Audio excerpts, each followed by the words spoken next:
Good morning 10th standard के सभी विद्यार्थी।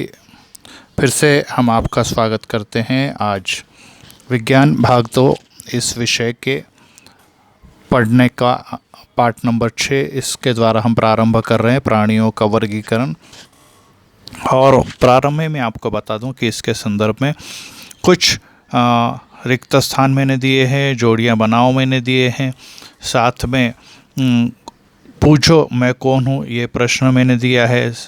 साथ तो ये से उतार लेना है सबने, और जो मैंने अंतर स्पष्ट करो और वैज्ञानिक कारण दिए वो भी लिख लेने हैं। साथ में आकृति से संदर्भित जो PDF मैंने भेजी है वो उसका अध्ययन करना है, और उसमें भी वर्गीकरण जो है, फिर से रिपीट कर रहा हूँ, वर्गीकरण है वह लिख लेना है आप लोगों ने, क्योंकि ये जो भी मैं आपको दे रहा हूँ शायद वो क्रम से नहीं होगा, लेकिन फिर भी अभी आपने ये ध्यान में रखना है कि जिस क्रम से मैं पढ़ा रहा हूँ उस क्रम से अगर आप पढ़ते हैं, याद करते हैं, तो आपको अधिकतम अंक मिलेंगे।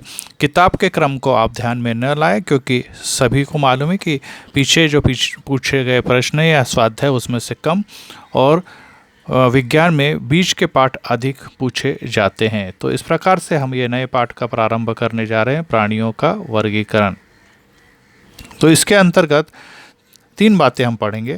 प्राणियों के वर्गीकरण का इतिहास क्या है, किस प्रकार से इसे वर्गीकृत किया गया, और फिर इसकी इतिहास के साथ साथ जैसे जैसे समय बदलता चले गया वर्गीकरण की नई नई पद्धतियों की खोज हुई, और फिर उसके बाद एक्चुअल या सही में प्राणी जगत का जो वर्गीकरण या सृष्टि किस प्रकार से विकसित हुई ये बताया गया है। अब यहाँ पर ये तालिका ये अत्यंत महत्वपूर्ण है और ये हमेशा से परीक्षा में पूछी जाती है। सजीवों के 2 भाग होते हैं, एक आदि केंद्र की और दूसरा होता है दुष्ट केंद्र की। इसको उतार लेना है आपकी कॉपी में और इसे याद करना है। आदि केंद्र के में जगत के अंतर्गत सिर्फ मोनेरा नाम का एक ये जो प्राणी है जो आपको नीचे दिखाई दे रहा है कि अमीबा पैरामेशियम की आकृतियाँ दिखाई दे रही, ये उसके अंतर्गत पाया जाता है। लेकिन आदि केंद्रीय का मतलब इतने छोटे कि जो हमें सामान्यतः सूक्ष्मदर्शी के द्वारा देखना पड़ता है, इलेक्ट्रॉनिक सूक्ष्मदर्शी के द्वारा। लेकिन दृश्य केंद्रीय के मतलब आदि केंद्रीय के जो दिखाई नहीं देते, लेकिन दृश्य केंद्रीय के जो दिखाई देने वाले बड़े सजीव होते हैं उसके बारे में है। उसके भी 2 भाग हैं, एक कोशिकीय सजीव इसमें भी पाया जाता है और बहुकोशिकीय सजीव इसमें पाया जाता है। एक कोशिकीय सजीव के अंदर प्रोटिस्टा जगत पाया जाता है और प्रोटिस्टा के अंदर जो मैंने अभी आपको बताया कि पैरामीशियम आता है। फिर उसके बाद बहुकोशिकीय में भी 2 भाग है, एक कोशिका भित्ति युक्त और दूसरा कोशिका भित्ति विहीन। कोशिका की भित्ति मतलब उसके ऊपर कवच जो पाया जाता है, एक कवच के साथ पाए जाते, एक बगैर कवच के पाए जाते। तो भित्ति युक्त मतलब जो कवच वाले हैं उसमें भी 2 भाग है, स्वयंपोषी और परपोषी। स्वयंपोषी के अंदर वनस्पति जो संपूर्ण अपनी पृथ्वी पर पाई जाती है वह होती है। तो परपोषी में कवक जिसको हम लोग हमने कहा कि जो सड़े गले पदार्थों पे उठते हैं उसे परपोषी कहते हैं। फिर कोशिका भित्ति युक्त के बाद कोशिका भित्तिहीन, और उसमें आते हैं सभी प्राणी जिसमें हम भी शामिल हैं। तो कोशिका इसमें कवच पाया जाता है। तो इस प्रकार से इसके जो वर्गीकरण है, इसकी आकृति जो है, इसमें फ़ोटो बनाने की आवश्यकता नहीं है, सिर्फ तालिका आपने बना लेनी है। अभी यहाँ पर 2 बातें परीक्षा में पूछा जाता है कि इसका वर्गीकरण का आधार क्या है। 9वीं में भी ये पढ़ा हुआ है कि वर्गीकरण में लास्ट वाली लाइन है कि इसमें प्राणियों की समानता और असमानता के आधार पर समूह और समूह में उपसमूह तैयार किए गए हैं, जिसके द्वारा कि ये विश्व में जो लाखों लगभग 10 लाख प्रकार की प्रजाति पाई जाती है, इसके प्राणियों को का अध्ययन कर सके, उसके बारे में जानकारी मिल सके, और उसके द्वारा हम इन प्राणियों को सुरक्षित रख सके या इनकी प्रजातियों के संरक्षण कर सके। इसलिए इसका अध्ययन अत्यंत आवश्यक है, और इसीलिए समान प्राणियों को एक बाजू में रखा, असमान को अलग में रखते हुए उसमें समानता ढूंढकर समूह बनाए गए, और समूह के अंदर भी उपसमूह की निर्मित की गई है। तो इस प्रकार से ये प्राणियों का वर्गीकरण करने का इतिहास भी हम कह सकते हैं, या वर्गीकरण करने का कारण भी कह सकते हैं।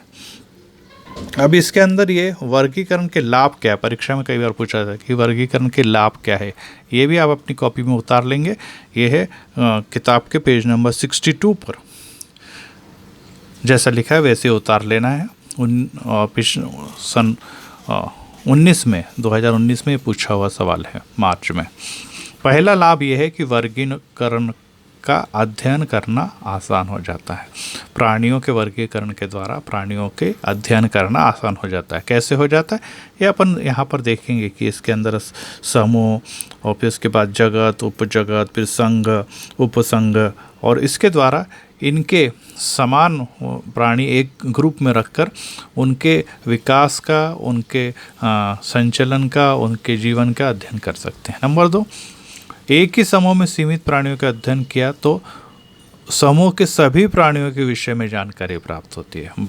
कि अगर हमने समूह के बारे में अगर जान लिया तो लगभग 90% उस ग्रुप में पाए जाने वाले या उस समूह में पाए जाने वाले सभी प्राणियों की जानकारी उसी प्रकार की होती है। भले वो प्राणी अलग अलग हो, लेकिन फिर भी उसके अंदर पाए जाने वाले सभी प्राणियों में बहुत सारी समानता दिखाई देती है। जैसे अभी मछली वर्ग, अगर हम मछली वर्ग देखेंगे तो मछली में बहुत सारी प्रकार की मछलियाँ, लेकिन अगर हम उसके मत्स्य वर्ग के गुणधर्मों को का अध्ययन कर लेंगे तो सभी मछलियों को वो नियम लागू होता हुआ दिखाई देता है। तीसरी बात है प्राणियों की उत्क्रांति, किस प्रकार से इसका विकास हुआ, किस प्रकार से इसकी परिवर्तन उनके जीवन में होते चले गया, किस प्रकार से वे इस पर्यावरण में अनुकूलन प्राप्त करते गए, इसके बारे में अध्ययन इसमें होता है। प्राणियों की समानता को पहचानना आसान होता है और उसमें अचूकता आ जाती है। इसके द्वारा प्राणी हम आसानी से पहचान सकते हैं कि इस ग्रुप में आता है, उस समूह में आता है, उस संघ में आता है, और फिर उसमें हम अचूक अध्ययन कर सकते हैं। प्राणियों का व अन्य सजीवों के साथ होने वाले संबंधों को समझने में भी आसानी हो जाती है। सभी प्राणी या सभी वनस्पति एक दूसरे पर निर्भर होते हैं। सभी लोग जानते हैं कि पृथ्वी पर पाए जाने वाले सभी घटक एक दूसरे को श्रृंखला के द्वारा जुड़े होने के कारण प्रभावित करने में सक्षम है। इसलिए प्राणी वनस्पति को और वनस्पति प्राणियों को प्रभावित करती है।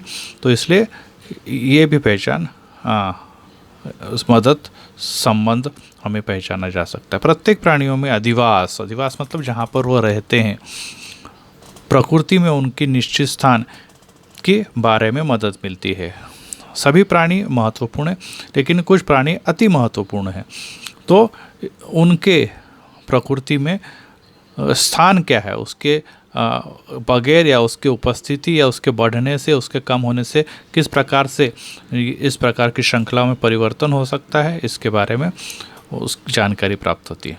और विभिन्न प्रकार के अनुकूलन की जानकारी भी प्राप्त होती है कि प्राणी भिन्न भिन्न प्रकार से कैसे अनुकूलन करता है, इसकी जानकारी भी वहाँ पे प्राप्त होती चली जाती है। इस प्रकार से इसके बारे में सबसे पहले ग्रीक अरिस्टोटल ने वर्गीकरण करना प्रारंभ किया, लेकिन इसके अंतर्गत उन्होंने शरीर के आकार, उनकी आदतें, अधिवास जैसे मुद्दों को लिया। लेकिन बाद में अरिस्टोटल ने इस जो पद्धति को विकसित किया उसका नाम उसने दिया कृत्रिम पद्धति। फिर उसके बाद अलग अलग जो वैज्ञानिक कहिए या हम कहेंगे उस समय जो दार्शनिक, उन लोगों ने उसके बारे में अध्ययन करते के बाद उत्क्रांतिवाद आया, जो हमने पहले पाठ में पढ़ा। फिर डॉक्टर ब्लांस्की और मेयर, इन्होंने इसका अध्ययन करते हुए इसके वर्गीकरण की पद्धति को खोज के निकाला, जिसको पारंपरिक पद्धति या प्राणियों के वर्ग की पारंपरिक पद्धति कहते हैं। और इसके अंतर्गत समरज्जुमंत प्राणी और असमरज्जुमंत प्राणियों के बारे में जानकारी मिलती है। इस प्रकार से आप लोगों ने इसके बारे में अभी जो मैंने बताया इसे समझिए, अपनी कॉपी में उतारिए, और जो 2 वीडियो मैंने आपको भेजे उसको सुनिए, देखिए और बार बार देखिए।